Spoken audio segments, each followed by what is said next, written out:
Is God. Elijah Muhammad is a messenger because Allah has power of all things, all things, all things. If you believe in him, nothing, even George Foreman will look like a baby, like a baby, like a baby. langage politique it béaba xamut dara xam na rek ni politique bi yoon la bunt la muy xëbër yi Pastef ainsi de suite alors il était là en train de recruter parce que am na lu nekkoon ci boppam am na lu mu bëggoon ñu ànd ak moom 1 an quelque temps après moo commencé gis ni kii à la limite c'est quelqu'un que rien n'intéresse sinon moom na nekk ci kanam nay feeñ ci kanam nit ñi topp ci gannaawam j'ai remarqué que c'est un subversif. Pourquoi? Parce que dans son langage, dans sa démarche, tu te rendais compte de ce que c'est quelqu'un qui cherchait à recruter avec une démarche très vicieuse. Il cherchait à collecter des Casamassés. Armée? Hein? Une armée? Non, des Casamassés, laisse-moi dire avec mes mots. D'accord. Il cherchait à collecter des Casamassés, il recrutait autour de lui, il recrutait dans son environnement professionnel, il recrutait dans si école am ñu mu bokkal jàng école ñu mu bokkal université ñu mu bokkal kii ñu mu bokkal quartier ñu mu bokkal ainsi de suite et ça apparaissait. li tax man ma bàyyi ko du ma bàyyi je suis têtu quand tu me poses une question le fil je le garde ah lu tax ma bàyyi ko mais j'ai vu que c'est un homme qui n'était pas stable que li muy wut moom leneen la na fexe ba nit ñi topp ko et il recrutait sans se gêner dans d'autres secteurs encore où il allait mettre les pieds par-ci par-là quand je le connaissais par exemple il était tout sauf honnête mais du nuy jigéen. D'accord. Est-ce que tu comprends? Pour te dire qu'il était réseauté dans ces histoires de comment dirais-je encore de salafistes et autres là et comme ça il y était en plein et il est tout le temps habillé comme toi là. Ah, d'accord. sama jàllabe. Oui, tout le temps habillé comme toi. Fàttaliku ma fu ma gis sax mu sol pantalon. Il était tout le temps habillé comme toi là, court, avec sa barbichette là et comme ça. Il était comme ça quand il venait chez moi. Bu ma dajalee loolu ci nitu expérience ma xool ko. J'ai dit que kii fi mu jëm ëllëg du ma ko fekkee ma bàyyi ko. Il y a pas d'incident, je ne suis pas son militant. Mais je te dis quand il venait loolu moo doon capital am bugg bi daal moo doon capital am bugg na jiitu. Parce que lu tax nga retiré par rapport ak li nga énumère noonu. En quoi ça peut être déranger de recruter des gens pour ñu adhérer à cette idéologie. Mais il recrutait dans le sens contraire aux intérêts de mon pays ak li ma gëm man damay def politique pour lu arranger Sénégal def ma politique pour am doole ji nga xam ni mais il recrutait c'était à la limite comme tu le dis il recrutait dans un sens où les gens se mettaient au devant l'appartenance région l'appartenance ethnique il rassemblait des gens il avait autour de lui les gardiens au siège et tout ça là et consort c'était recruté dans un certain sens il recrutait dans son environnement religieux il était dans ce monde là et ça transparaissait.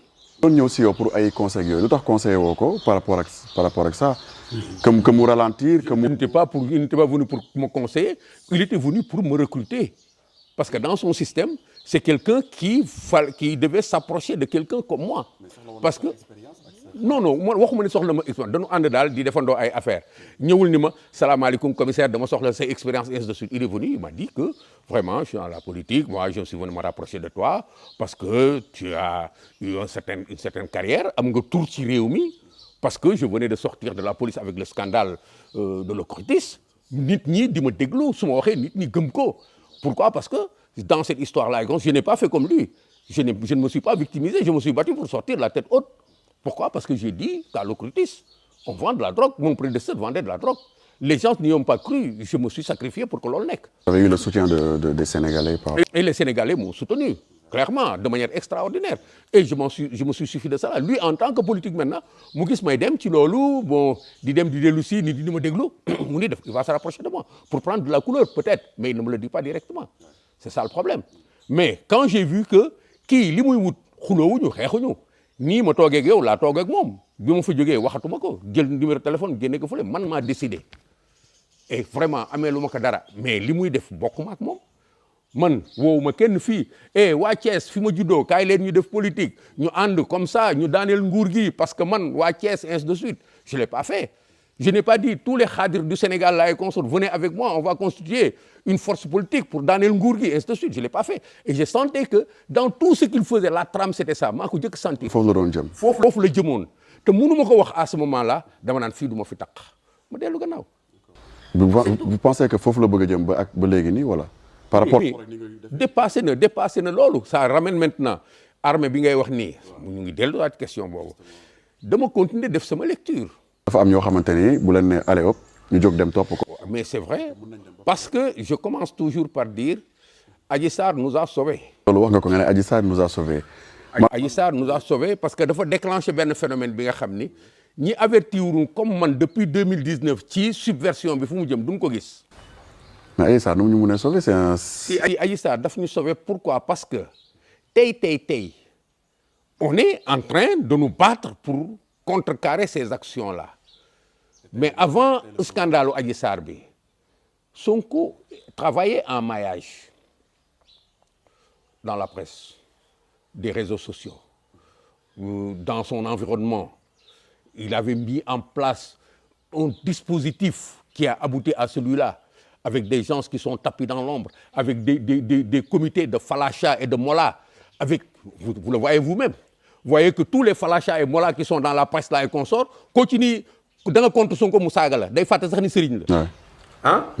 Mais il a encerclé.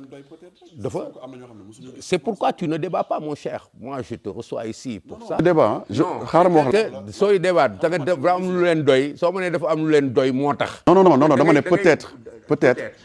non dama ne.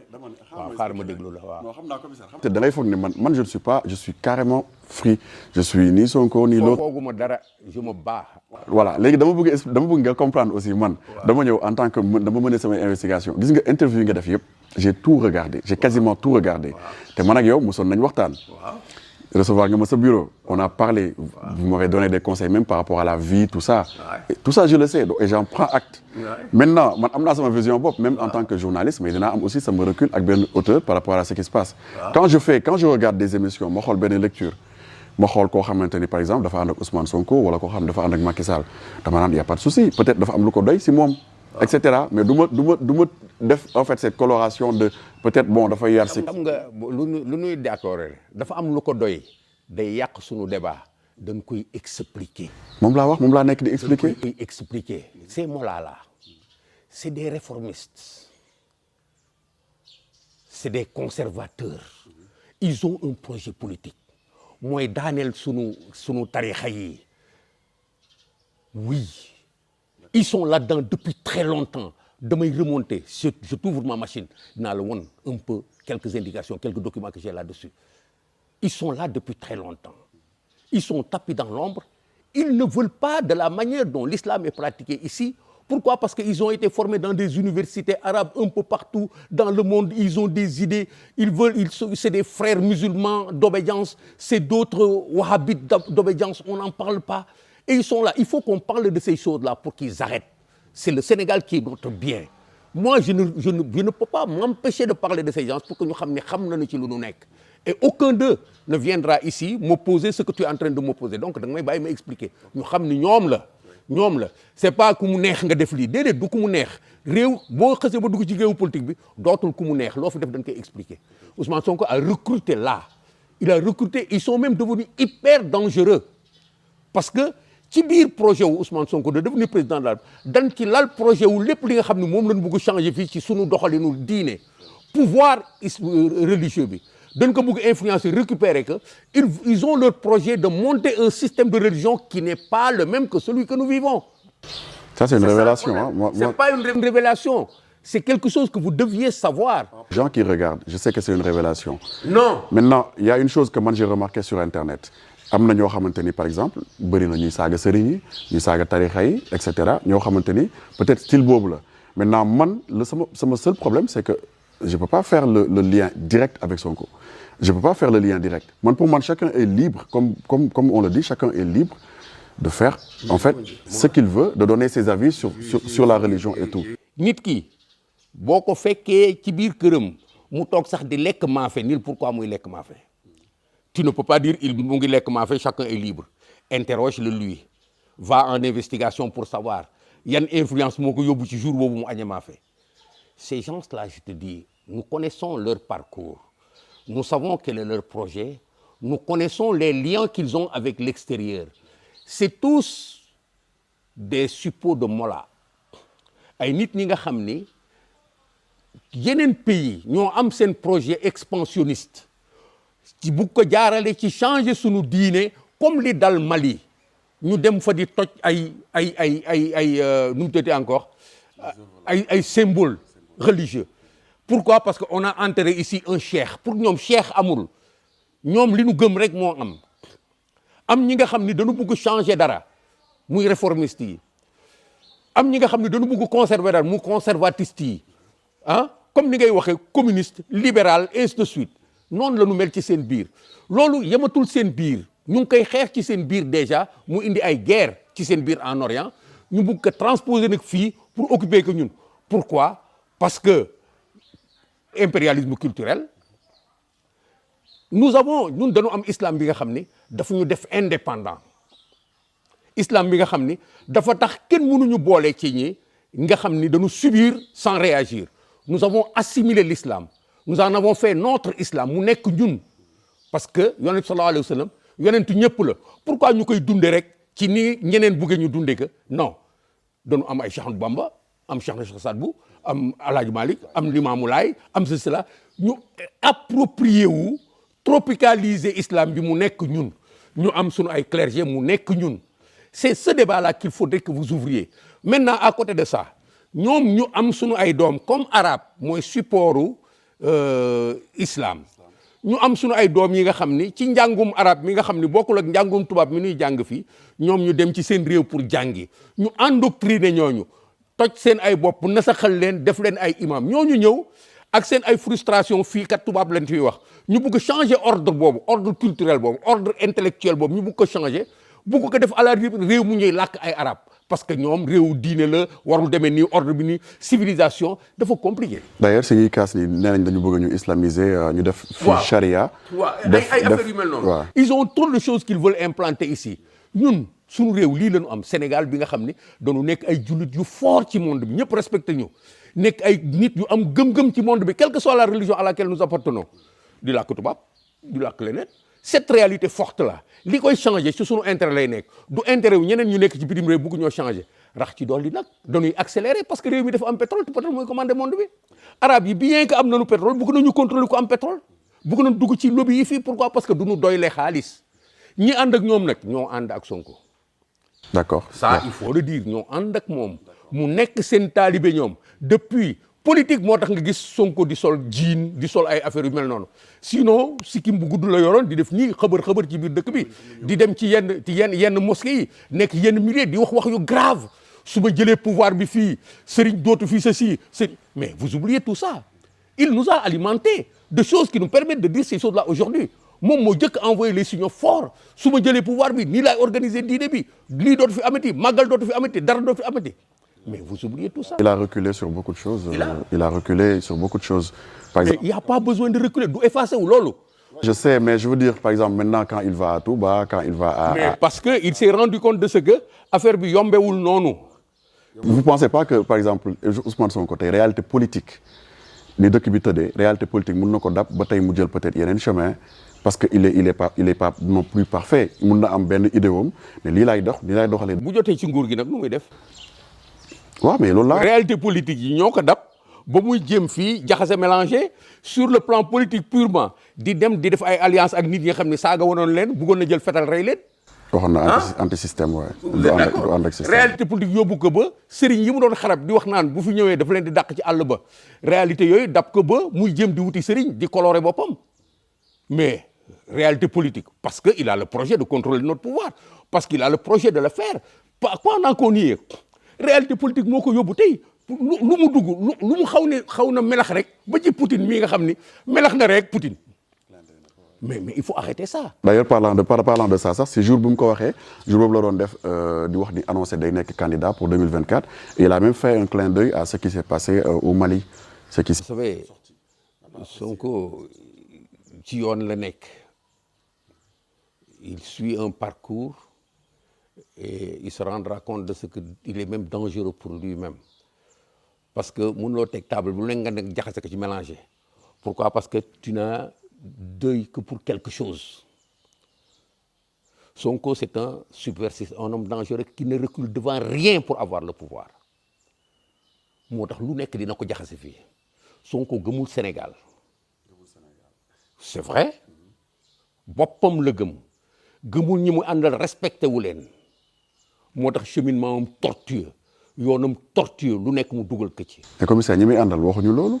ils disent ñi muy àndal waxuñu loolu li gëmu leen respect. mais c'est toi qui me le dis mais c'est moi que tu interroges wala ñi muy àndal ngay interroger. je les suis xam nga boo ko waxee par exemple alors que man gis naa peut-être contraire bi wala l'opposé mais dama la koy wax aussi. ñi muy àndal waxuñu loolu ñi muy àndal. commissaire daf may napp. ñi muy àndal ils sont obligés de le subir parce que ñoom ñi muy àndal c'est des paresseux bugg moo tax ñuy ànd ak ñoom xam nga dafay am li nga xam ni da ngay dem ba nit ñi dañuy investir ci ku leen ni su subaa maay yore réew mi rek su ma génnoon fii ci mbedd mi daal leen gaa ñi daw leen ak si leen parce que 2026 man maay yore réew mi tu vas voir tout de suite des gens s'investissent derrière moi su ma doxee tuuti ñetti nit tàccu ma tu vas voir des gens su ma leen di saaga maam sax duñ fi bouger duñu tontu mais ñi nga xam ne nag ils ont la liberté comme moi de le laisser là man wax naa la ni la tey jii su fekkoon ni gëmuma li ma gëm vraiment sans aucun regret bàyyi Sonko tey xëy na ci noos gi laay bokk mais gëmuma loolu je suis patriote avant lui panafricaniste très tôt donc dafa am li nga xam ne damay am liberté def mais ñii nga may wax nii non ceux qui comprennent quelque chose comprendront que c'est un homme dangereux c'est quelqu'un qui est en train de les utiliser c'est quelqu'un qui se donne toutes les libertés c'est là qu'il faut qu'on intervienne ci waxu Mali bii ngay wax dafa jot suñu analyser li mu def ba pare ñu ni basta comme on dit doy na. mais qu'est-ce qu'on est censé faire qu'est-ce qui est censé être fait. mais ce que je suis en train de faire avec vous monsieur à commencer par ça réagir par rapport à ça mais réagir pas pour se plaindre mais pour se positionner par rapport à lui parce que en réalité boo xoolee élection yi jóge fii son score c'est quoi c'est le score de Yewwi c'est quoi le score de Yewwi il n'a pas 50% il n'a pas 40% il se partage 45% à peu près avec Wallu c'est quoi ça qu'est-ce qu'il représente il faut qu'il arrête de faire croire aux Sénégalais que c'est lui leur avenir c'est lui leur destin il représente ce qu'il représente ce n'est pas rien mais c'est juste ce score-là qui permet de l'apprécier il n'impressionne absolument personne et il s'en est rendu compte parce que tout le temps il se trompe de mesure moom foogoon na ni avec tout le fracas qu'il a fait dans le pays là suñu demee élection bii ñu jóge nii malgré ce qui aurait pu l'avantager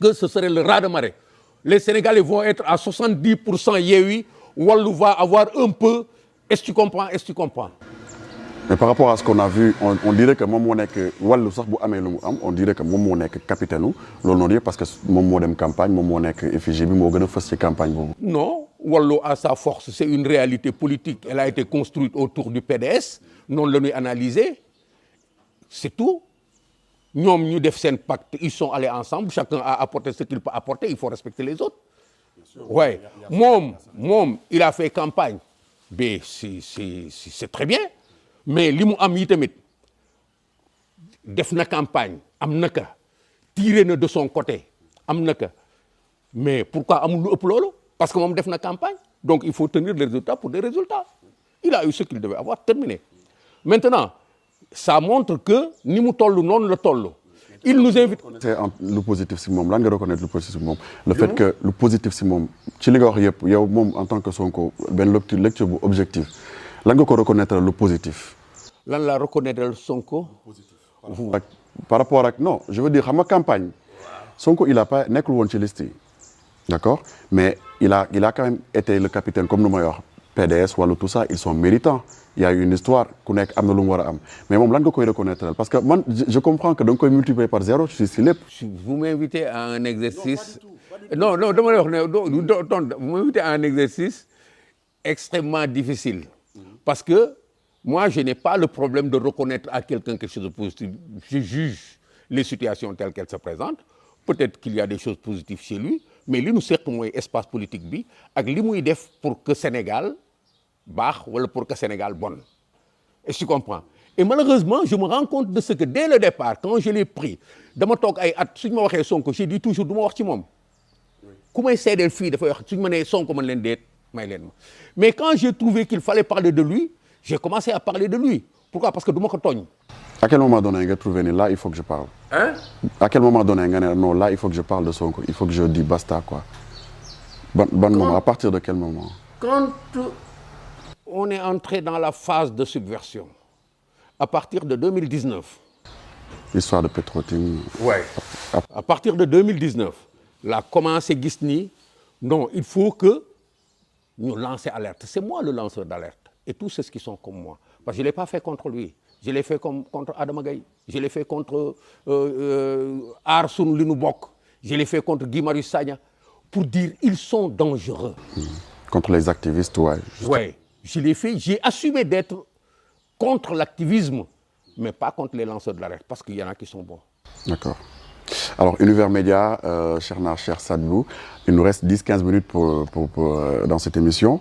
On va parler justement de ces activistes-là, parce que dans l'année, tu as interview que c'est des opportunistes.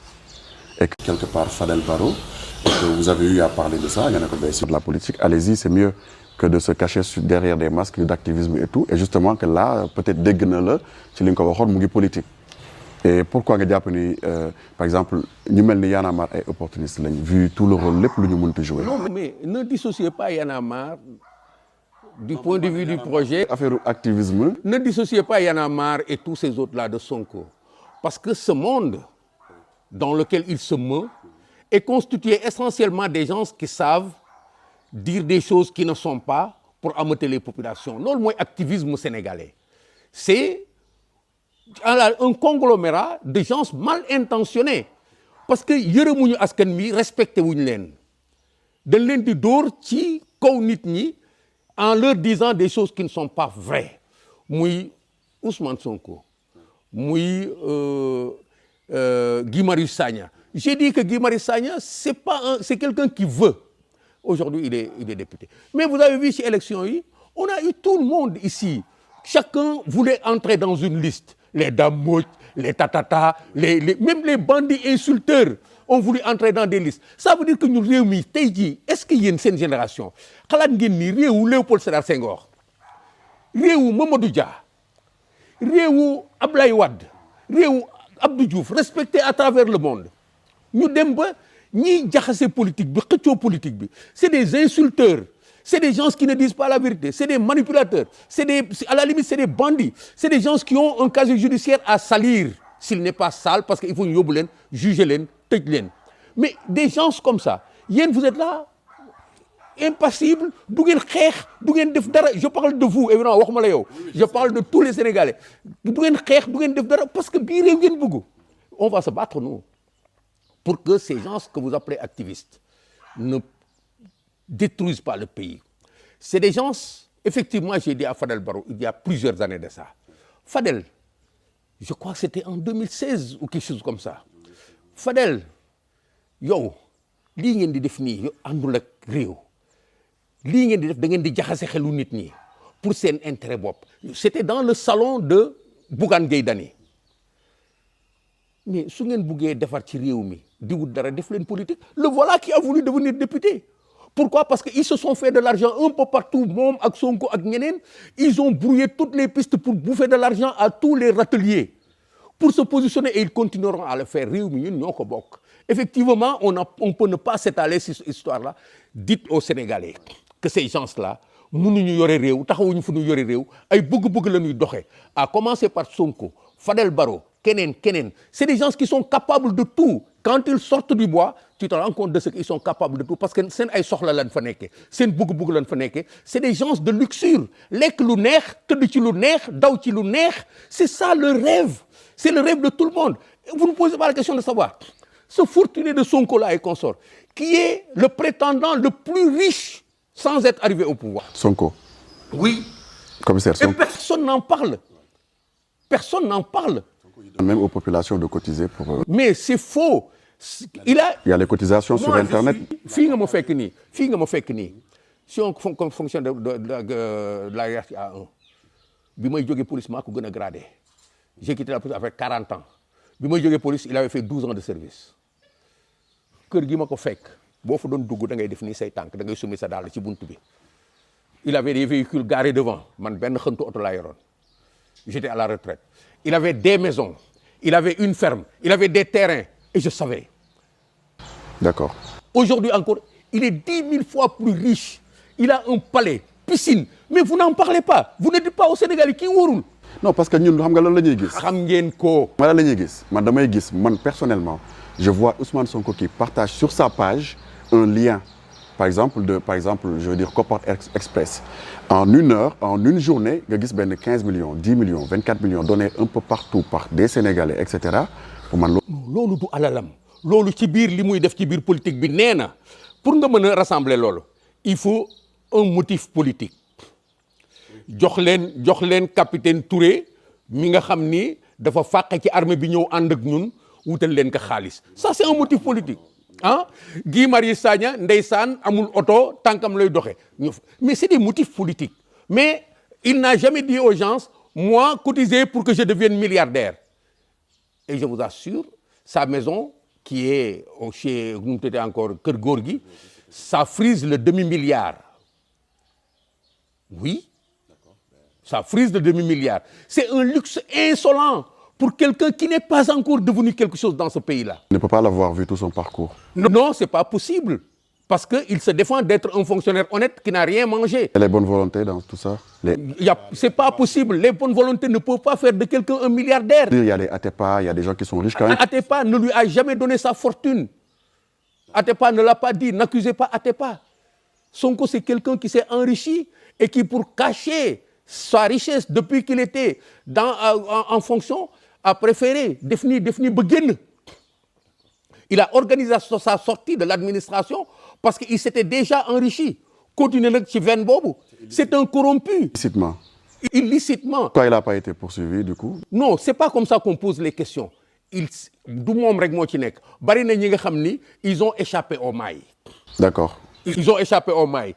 Cette question-là ne le sort pas. C'est lui qui est un homme public. Moom moo nekk ci au devant de la scène. Bàyyi leen di ko défendre noonu. C'est lui qui est au devant de la scène bugg nekk président daf ñuy wax ñeneen ñi am ils ont la chance d'être à l'ombre encore kenn xamul leen dara mais moom mi bugg nekk président ba noppi nag taxaw ci géew bi nii man awma dara. parce que defoon na déclaration de patrimoine. musu ko def 19. musu ko def li mu def yëpp baaxut. parce que waxul këram fële waxul ferme bi mu am fële waxul terrain yi mu am Ziguinchor waxul il n'a pas parlé de comment dire encore de ses biens aux Parcelles Assainies.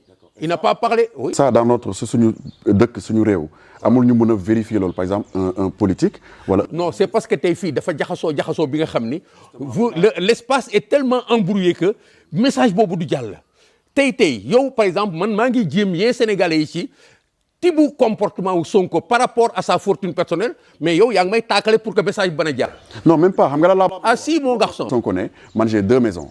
Normalement war na am ay corps de contrôle yu mën a ñëw ne non Sénégalais non amul 2 maisons il en a 5. xam nga lu ko indi laa laajte. xam nga lu ko indi c'est parce que bi ñuy toll ci dugg foofu dafa am précipitation bu fi am 2016 état du fonctionner noonu 2019 mu jaxasoo lépp jaxasoo li muy def yëpp c'est pour que ñu bañ a dugg ci loolu bañ a dugg ci vérifier moo tax muy jiitu ci xelu nit ñi awma lii awma laa awma lii te xam nañ ne awma moi je vous dis encore une fois je vais dire quelque chose d'extrêmement important Ousmane Sonko c'est l'un des plus corrompus du Sénégal. mais mën na la attaquer si lu ngay wax nii moom. man maa ko wax man ak moom xam nañu li tax ma koy wax man ak moom xam nañu li tax ma koy wax te bañuma ci li nga xam ne wóor na ma ni dëgg la sama xel ni dund naa ko ak moom ci loolu.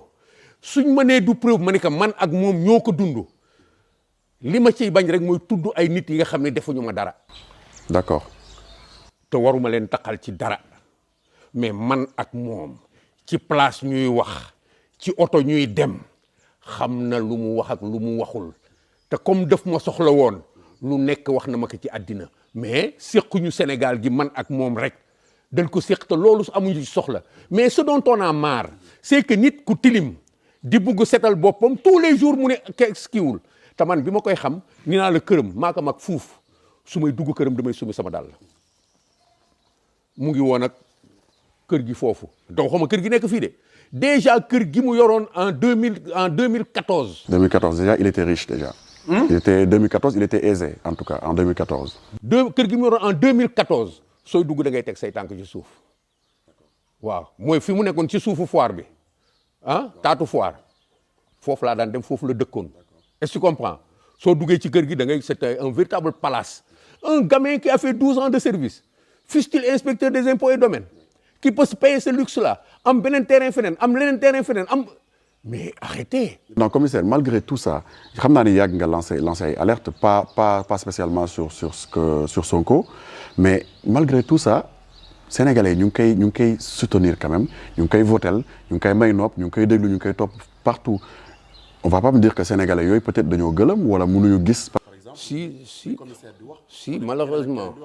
ñeneen ñu koy wax am na ci ay ñoo xam ne ay jeunes lañ am na ci ay médecins am na ci ay mag am na ci ay ndaw am na ci je veux dire ñooñu ñëpp dañoo gëlëm. xam nga yaakaar Sénégal dafa toll fi nga xam ni tey lañ ko war a téyewaat parce que li tax mu nekkul ci moom li fi yàqu te yàquwul tey ñuy daw pour defar ko moo tax loolu mën a nekk sonn bi nit ñi sonn ci lenn. xale yi amul liggéey ci lenn te moom mu taxaw ni leen ñii ngeen jàkkaarloo ñu yore nguur gi ñooy def loolu ñoo tax amul leen liggéey moo tax ngeen pauvre te amul honnêteté wax leen ni ndóolu xale ci ñun la commencé ci ñun la xale commencé di dem université liggéey te du am jàng te du am liggéey que ça fait presque 50 ans ñiy génn université di am problème moo tax soo demee ci yenn concours yi ngay gis da ngay gis ku yore maîtrise dem defi concours ku àgg CM2 pourquoi parce que suñu univers bi ñu tubaab bii bàyyi amuñu industrie bu doy tuuti industrie mu ñëw yàq ko politique de désindustrialisation yàq ko teg ñu ci suuf est-ce que tu comprends suñu administration amuñu doole bu personnel bi mu soxla pour fonctionner dans la santé dans la sécurité amuñu ko ñuy jël tuuti li nu mën donc ñaari pan yooyu nga xam ni ñoo ñu waroon soutenir pour que xale yi mën am fu nu liggéey non seulement industrie doyul mais ordre mondial bi ni mu tëddee ñi nga xam ne ñoo ŋànk ordre mondial ëpp fi doole noonu lañu bëggoon mu tëddee mais Sonko mën nañ wax yooyu discours ñu ànd ñun ñëpp defar Sénégal mais dañ naan lépp mën na am ñii ñoo tax il faut qu'on s'arrête il faut waaw lépp mën na am alors que moom nouvel ordre mondial beneen dimension la à la limite son discours est un discours imparfait par rapport à ça parce que fi mu positionné wu fa la Mali positionné wu ñun on n'a pas besoin de la position du Mali j'ai déjà fait une contribution dans ce sens-là tey la Afrique mën a développer démb mënu ko woon tey la ñu mën a régler problème mu chômage yu xale yi démb mënuñu ko woon parce que fa la ñu àddina bi coincé woon ñun ni ñuy dundee ordre mondial bi moo ko déterminé xaalis bi ñu am suñu capacité loo ko moo ko déterminé suñu industrie foofu la mën a yem mënul dépasser foofu pourquoi parce que fa la ñu tëj nous avions des industries auxiliaires nga xam ne dañ leen di teg fii pour ñu compléter yeneen industrie tey nag on va vers un monde multipolaire pourquoi parce que chemin faisant addina bi may na bunt yeneen pays yi nga xam ni jaxase doon ordre bi nga xam ni Occident moo ko fi tegoon ba leneen mën a am donc ñun suñu position du ñu dem wuti ku ñu jaamuwaat. Ils veulent que le Sénégal fasse partie de ces pays-là qui changent. Mais il ne le veut pas, nous le voulons tous. Nous sommes en train de changer. Mais fi mu ko bëggee moom dafa bëgg ñu def comme Mali parce que lu yomb lay wut ñun le modèle Mali. Révolution. Il y a pas de révolution au Mali. Il y a des caporaux qui se sont accaparés le pouvoir et qui se sont mis au service de la Russie. Il y a pas de révolution au Mali. Il y a un maquillage de révolution. On dit or au Mali bi nangam sangam les militaires ils ne travaillent pour personne le Mali ne se développe pas le Mali est en train de se morfondre pourquoi le Mali malgré la Russie a tenu à ce que CEDEAO dindi ay nu mu tuddati encore ay sanctions ils étaient en train de mourir à cause de ça et ils ne sont même pas à même lui Sonko de reconnaître le mérite du président Macky Sall par rapport à cette question-là ils mettent tout là-dedans jaxase pour que personne n'ait de mérite les Maliens ne sont pas un modèle pour nous. Le Rwanda n'est pas un modèle pour le Sénégal. Le Sénégal doit rester le Sénégal et s'ouvrir une voie. Dans ce monde qui est en train de se multipolariser, nous devons tabac sur nos voies. Si on copie sur quelque voie que ce soit, on va se fourvoyer, on va perdre notre route. Le Sénégal est le Sénégal. On nous dit... Vous pensez que Mali, donc là, c'est foutu pour eux? Non, ce n'est pas foutu pour eux. Ils n'ont qu'à régler le problème. Mais je sais que moi, j'ai déjà conseillé aux Africains de se positionner là où il faut, dans une multipolarité qui leur donne plus de possibilités et de gérer leurs relations avec tout le monde.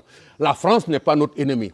l'Occident n'est pas de nous am des passes d'histoire. Sentiment anti-français là qui gangrène instant yi Afrique de l'Ouest bi noonu. Pourquoi? Parce que c'est la misère des populations qui est liée à ça, mais c'est pas à la France de nous changer ça. C'est à nous de changer ça, tout en conservant nos relations avec la France, parce que la France fait partie du monde. Auteur boobu la ñu war a jël mais jël nit ñi tëj leen ci haine. La haine contre la France, sentiment anti-français, c'est de la bêtise. L'impression que ça donne, c'est que la France ne veut pas nous lâcher. La France, La France ne nous lâchera pas, c'est à nous de nous sortir de là, mais moment bi mu ñëwee la. La France, pourquoi vous ne dites pas les États-Unis ne veulent pas lâcher la France? Mais la France est colonisée, l'Angleterre est colonisée, parce que l'ordre mondial actuel est commandé par les États-Unis. Pas la pauvreté, là-bas, il n'y a pas la misère. Mais parce que l'ordre mondial, après 1945, leur a donné la possibilité de ne pas vivre dans la pauvreté. Eux, ils étaient à reconstruire. Et le plan Marshall leur a donné la possibilité de se reconstruire. Vous êtes d'accord avec moi? Mais il n'y a pas eu de plan Marshall pour les pays qui ont été colonisés. Aujourd'hui, ce qui se passe, et personne ne nous l'amènera, quand la Guinée-Conakry a choisi l'Union soviétique en se séparant de la France, l'Union soviétique n'a fait que les exploiter. C'est la Russie d'actuellement, en 1958. Et ils sont restés pauvres pendant tout le temps que les autres étaient un peu mieux. Vous êtes d'accord? Donc il n'y a pas de plan Marshall. C'est notre sort, c'est notre lot de colonisés, d'anciens esclavagisés et d'anciens colonisés. C'est notre lot. Mais le monde n'a pas commencé aujourd'hui. Il est plus vieux que tout cela. Oui, c'est pour se retirer de tout ça, intelligemment, comme vous dites, en gardant nos relations, enfin, nos rapports qu'on a avec les pays, les Occidentaux. Oui. Quelle serait la solution? Mais on y est dans cette solution-là. Non apaiser des babés d'abord. On ne voit rien à l'horizon, hein, là, actuellement. On est en train de voir à l'horizon. Nous sommes dans un pays... Le président Macky Sall, il a joué quel rôle, justement, par rapport à ce que vous... Mais faites doucement, vous posez cette question-là. Je vais vous dire. Nous avons connu Abdou Diouf, pour ne parler que d'Abdou Diouf. Mais Abdou Diouf, qui était le prolongement de Senghor, dans un système néocolonial extrêmement fort, avec des mesures budgétaires, des restrictions budgétaires, et tout ce balai-là et consort, ça vous renseigne sur comment le monde marchait. Qu'est-ce que réalité règle? Il n'y a pas de dire à dire en pleurant ou en chantant. Nous étions colonisés économiquement. C'est de la colonisation. Colonisation, oui, non, en faisant ce qui est possible. Nous sommes le monde changeant autour a rendu possible toutes les gesticulations d'Abdoulaye Wade. Tout ce qu'il a pu faire, tous ces élans, des discours, toutes ces petites réalisations, toute cette tendance à se distancer des Français, c'est le monde autour qui l'a rendu possible. Macky est venu en 2012. Le moment était plus favorable et il est venu avec un projet. Il a dit, c'est possible qu'on change ce pays-là. Et il a dit, je vais le changer, d'après vous? Mais vous avez vos yeux pour voir. Vous avez vos pieds pour visiter. C'est mon avis commissaire. Ouais. Vous avez vu que lui, il a dit, nous régler la pauvreté. Ce n'est pas un projet. Il faut régler les conditions où réunir la pauvreté. Au lieu que il a dit, je vais développer le pays en termes d'infrastructure. Yombal li jafé won. Tabax li ma mën tabax parce que monde bi loolu la ko may. Mais mu def ko. En 10 ans, il a fait plus que tous ses prédécesseurs réunis. En termes d'infrastructure, en termes de réalisation, en termes de facilitation des conditions d'existence des citoyens, en termes de commodité, de confort d'existence, sur l'électricité, sur les routes, sur les ceci, sur les cela. Mais les gens vivent. Vous êtes de la Casamance, certainement. Mais aujourd'hui, vous partez d'ici, vous allez à Ziguinchor, en un temps record, vous revenez. Est-ce que vous comprenez? Vous faites le tour de la Casamance, toute la Casamance, vous sortez, vous allez à Tamba, vous allez à Kédougou, Goudiri, vous revenez. C'est ça, ce sont ça les bases d'un développement. Mais il s'est donné la peine de faire ça. Et vous voulez le nier? Aujourd'hui à Dakar, on est en train de partir d'ici. Moi, je pars de chez moi, j'arrive à la place de l'Indépendance en 30 minutes. Ce n'est pas possible. Quand je partais d'ici, même avec ma voiture, c'est 2 heures de temps après que j'arrive à Dakar. Aujourd'hui, je prends ma voiture, je m'arrête à Rufisque, je prends le train, 30 minutes après, j'étais à Dakar. Dakar, qui noyoul me delsuat.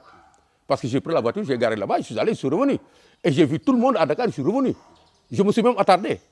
Donc, maintenant, ce qui reste maintenant, puisque Adina bi mu ngi taxaw ci loolu Et nous avons appris du Covid. Nous avons appris, oui, effectivement, nous avons appris de la guerre d'Ukraine, telle qu'elle est actuellement, qu'il fallait, pour faire le développement, c'est maintenant qu'il faut se retourner sur les thèmes prioritaires. L'emploi des jeunes, il est en train de voir. L'autosuffisance alimentaire, il est en train de voir. La souveraineté sanitaire, il y est depuis très longtemps. Depuis avant le Covid et après Covid, il a compris qu'il fallait se lancer à une bataille pour que faut taxaw mën a faju. Faut taxaw mu am hôpital. Vous êtes d'accord? Souveraineté alimentaire, ñu ngi jëmbaat encore pour dugg ci loolu mën a am di dund lu nu lekkee. On nous le vend du Mali en parlant de fognon là et comme ça bi mu demee fognon lañ ko jox ainsi de suite. Mais le Mali n'est pas souverain alimentairement. C'est notre premier client, c'est nous qui nourrissons le Mali. C'est ça le problème parce que ñun lu nu am moom moo koy jënd. Mais il faut qu'on arrête. Aujourd'hui, qu'est-ce qu'on fait d'autre là et qu'on sort? L'emploi des jeunes. On est en train de travailler pour voir comment créer une symbiose entre toutes ces problématiques pour arriver à créer un environnement propice à créer des emplois pour les jeunes. Il faut que nous def ko. L'agriculture est là, on y est. L'artisanat est là, on y est. La pêche est là, on y est. Et il faut que le Sénégal arrête d'être, comment dirais-je encore, orienté vers des choses qui ne valent rien. Je trouve ce processus très long. Parce que ce processus de on y est, on va voir. Parce que vous avez dit plusieurs fois on y est, on va voir. Oui, pas on va voir. On y est, on travaille maintenant. À travailler maintenant. Après avoir réussi ça, que personne ne peut nier. Personne ne peut nier que le Sénégal a réussi à se changer du point de vue de certains aspects de confort. Def nañ ka ah ñu ngi jublu nag ci leneen li nga xam ne moom mooy indi Sénégalais yi mën faj seen soxla xale yi am liggéey parce que d'autres ñu ko dévier. On ne fera plus dans ces politiques de financement, de politique neexal fii, politique dem leen créer seen non, on ne fera plus. On va trouver. Moins de 2 ans là. Ce qui? Sachant qu'il vous reste moins de 2 ans. Il reste toute la vie parce que le Sénégal c'est pas Macky Sall. Ouais. Le Sénégal c'est tout le Sénégal. C'est comme ça qu'il faut raisonner. Quand vous raisonnez en termes de partisans, vous limitez les ambitions du Sénégal et vous les réduisez à un petit quelque chose. Par rapport à certaines réalisations, dont le président Macky Sall est au-devant de cette scène-là, de ces réalisations, il lui reste, lui, normalement... Non. Quand tu as posé cette question-là, c'est pour m'introduire sur l'aspect du 3e mandat de... Non, c'est ce que tu voulais. Et je suis d'une assez bonne subtilité. Vous savez, je dis souvent qu'il y a des sujets qu'il faut éviter. Moi, ce que pense Macky Sall de son mandat ne me concerne pas. Non, pas Macky Sall. Moi, j'aimerais même pas qu'on parle de son mandat ne me concerne pas. Attendez, il a son point de vue là-dessus. Moi, je suis un partisan. Ne vous en faites pas, je suis un partisan entêté de Macky Sall. Oui, je suis clair parce que j'aime ce pays-là. Am na lu ma dul négocier. Et je sais que jox ko Macky Sall mu continuer moo ma gënal ubbi beneen aventure. Parce que gisuma fi ku pare wax naa la Sonko mi ngay wax je ne blague pas bi may dajeeg moom il était à la chasse aux éléments de langage politique xam nga la élément de langage politique waxin mën a wax discours politique mu am consonance politique ñoo xam ni kii politicien mooy wax loolu la doon wut. Et je prends à témoin Mame Adama Gueye, je prends à témoin comment dirais-je encore Cheikh Tidiane Dièye parce que ñoo doon bokk cercle ak ñeneen y en a même qui sont décédés. Est-ce que tu comprends? Kon kooku il n'est pas prêt, il est juste prêt à aller à la conquête du pouvoir am na lu ko wuyu mais il n'est pas prêt à nous faire. La preuve, il a bifurqué pour aller au Mali pour nous envoyer du fognon ici dans la bouche et pour nous piloter vers Poutine. Poutine qui ne nous respecte pas, qui est aussi arrogant que l'Occident qu'on rejette contre nous. C'est ce que j'ai toujours pensé, moi. C'est ce que ça, je l'ai toujours pensé. Est-ce que tu comprends? Et quand quelqu'un nous le vend, attention, kooku matul, ñun Sénégal la ñu. Quand on nous vend le modèle rwandais, ñun Sénégal la ñu. C'est pourquoi je dis, il faut que ñu taxaw fi ñu war a taxaw pour développer Sénégal bii, pour bañ ko jaay kenn, duñ ko jaay kenn. Et aujourd'hui, encore l'alerte est donnée. Quand Sonko est allé s'adresser aux militaires, parce qu'il parle du Mali, parce qu'il parle de son mandat, quand il va s'adresser aux militaires, il est temps qu'on l'arrête. Il faut le lui dire. je ne dis pas vous, mais les médias que vous constituez, il faut que vous preniez le courage de lui dire, ce n'est pas impossible de l'arrêter. Et nous allons tout faire pour que ce pays-là soit sauf par rapport à ces manigances. Ce n'est pas impossible. Nous ne le faisons pas pour Macky Sall, nous ne le faisons pas pour quelqu'un d'autre. Nous le faisons parce que ce pays nous appartient à nous tous. Et il n'est pas question que quelqu'un puisse s'y payer des libertés en nous privant de ces libertés-là. Quand il se donne la liberté, lui, de dire ce qu'il veut, qu'il nous donne la liberté de le combattre. Et nous allons nous battre contre lui du mieux que nous pourrons dans l'intérêt du Sénégal uniquement. Quant au troisième mandat du président Macky Sall, moi je l'attends. Je l'attends. nga ne par exemple Macky Sall yow préféré nga sax bu fekkoon day toogaat plutôt que keneen ñëw ku bees. Même bu fekkee amul kii mayu ko ko constitution mayu ko ko. Mais ça c'est un autre débat constitutionnel. Moi je ne suis pas dans ce débat constitutionnel. Je suis dans le débat politique. Vous savez, vous par exemple un jeune sonkiste ici, hein? Vous lui dites mais pourquoi est-ce que Kagame fait 25 ans au Rwanda? Il dit parce que Kagame est bien. Vous voyez que c'est très flasque ça là. Ce qu'on permet à quelqu'un d'autre ailleurs, parce qu'on veut qu'il reste. Ce dont j'ai peur, c'est qu'on nous amène un tyran comme Sonko, dictateur, à la merci de Moscou. Après nous baillons que filles, ils vont tuer nos petits-enfants. Parce qu'il est bien, parce qu'il crée une impression de développement et on nous dit qu'il est bien. Alors, derrière Sonko dans les années à venir. Moscou est derrière Sonko depuis très longtemps. La preuve, dès que Moscou a signalé à droite pour entrer au Mali, Guy Marius Sagna est allé se planter là-bas. Hein? Macky est allé à Moscou. Pourquoi? Parce que Macky est un chef d'État. Il y a une situation réelle que le monde vit aujourd'hui et qui nous a amené à nous intéresser sur beaucoup de choses. C'est le président, comment dirais-je encore, de l'Union africaine. Mais il doit aller au Mali. En tant que président du Sénégal, hein, il a participé à la conférence de Sochi. Hein? Vous vous rappelez? Mais parce que c'est le président du Sénégal, je ne parle pas de la Russie comme du diable. La Russie, c'est un partenaire comme tous les autres partenaires dans un monde multipolaire.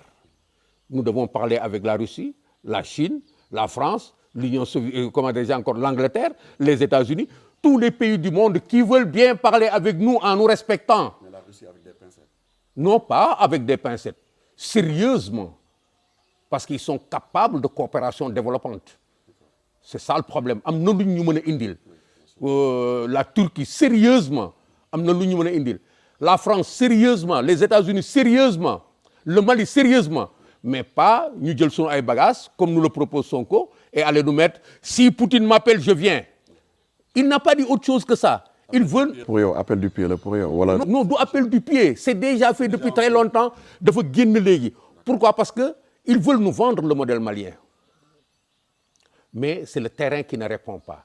Ñom bu doon sen sago terroristes yi dañu nek fi door ñu ay bal rey fi ay sénégalais Russie ñëw au secours taxaw le pouvoir change, un militaire prend le pouvoir et on est dans la danse. Oui, c'est ce modèle qu'ils veulent nous vendre.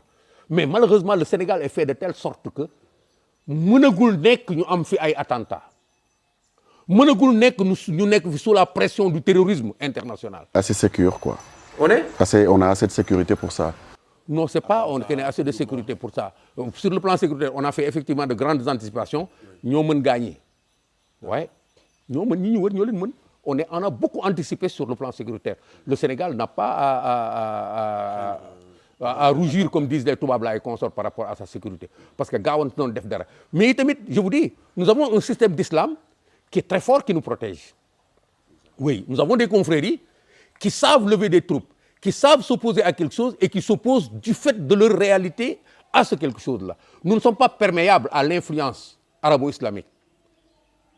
Nous sommes très rempardisés par rapport à cette influence-là parce que nous sommes des Sénégalais musulmans. Nous ne sommes pas des musulmans avant d'être des Sénégalais. Nous sommes des Sénégalais musulmans. Et c'est ça le problème, c'est ça qui nous protège. Et ceux qui sont ici, au service de cet impérialisme arabe-là et consort, le savent très bien. Ils savent que le rapport de force est énorme. Et de me reculer, vous saurez, commencez où maintenant? Hein? Vous connaissez l'Union culturelle musulmane? C'était vers les années 60 qu'on a commencé à travailler sur comment faire pour limiter l'influence de ces arabisants au Sénégal. Ils sont très nombreux ici, mais c'est ça le problème. Donc il faut qu'on prête attention à ça. véritablement, le modèle qu'ils veulent nous vendre ne peut pas passer, pour l'instant. Vendre ne peut pas passer. Commissaire, on arrive au terme de cette émission. Lan la ñu traité wu loo xam ne bëggoon nga ñu wax ko au cours de cet entretien. Non, on a parlé de toutes les choses, sauf si vous avez des questions subsidiaires. Moi, ce qui m'intéresse vraiment, c'est de pouvoir me positionner à l'endroit où il faut pour que ce Sénégal-là ne soit pas vendangé. Duñ ko jaay, duñ ko maye. Mais pour que ce Sénégal-là aussi ne soit pas saboté, nous allons nous opposer à tous ceux-là qui croient qu'ils ont la permission de faire ce qu'ils veulent pour que ce Sénégal change dans le sens qu'ils veulent. Nous ne croyons pas qu'il y a un modèle suffisamment charmant pour que nous en fassions une copie conforme teg ko ci suñu réew mi ñun ñoo ko war a defarandoo xale yi amuñu liggéey incha allah bi dinañ taxaw pour ñu am liggéey nit ñi am nañu ay difficultés dinañ ci taxaw mais ñiy def politique nanu bàyyi di fen nanuy wax dëgg réew dafa am ay jaar-jaar loo gis ci réew rek am na explication mais su fekkee yow explication yi ngay wut mooy li lay permettre nga nax askan wi def loo leen li nga bëgg loolu ça ne dure pas tout le temps. Et ceux qui le font sont en train de voir que ça ne dure pas tout le temps et ça ne leur réussit pas à 100%. kon ñun ñëpp nañu ànd liggéeyal réew mi ñun ñëpp nañu taxaw fi ñu war a liggéeyal réew mi suñ ko defee dina dem suñ ko deful nag le seul perdant ce sont les aventuriers ce ne sera pas le Sénégal parce qu'on va se battre pour qu'ils sortent. Ce ne sera pas les Sénégalais. Ce ne sera pas le Sénégal et les Sénégalais. Nous nous battrons pour que le Sénégal gagne et nous nous battrons pour que les Sénégalais gagnent. Que cela leur soit dit clairement que nous n'accepterons pas parce que c'est le moment de le dire, que ce pays soit vendangé. On se battra avec tous nos moyens pour que ça passe. C'est le commissaire, c'est le Sénégalais, lambda aussi, qui a envie de protéger son pays. Donc on verra la suite dans les années à venir. Lan mooy xew, lan moo nar a am ci espace politique bi, espace social bi. Donc Univers Média, émission Mosaïque, présentation Stéphane, Cheikh Sadbou Keita la ñu recevoir on fini, ancien commissaire de police. On vous donne rendez-vous dans d'autres numéros. À très vite. Allah is God. Elijah Muhammad is a messenger because Allah has power of all things, all things, all things. If you believe in him, nothing, even George Foreman will look like a baby, like a baby, like a baby.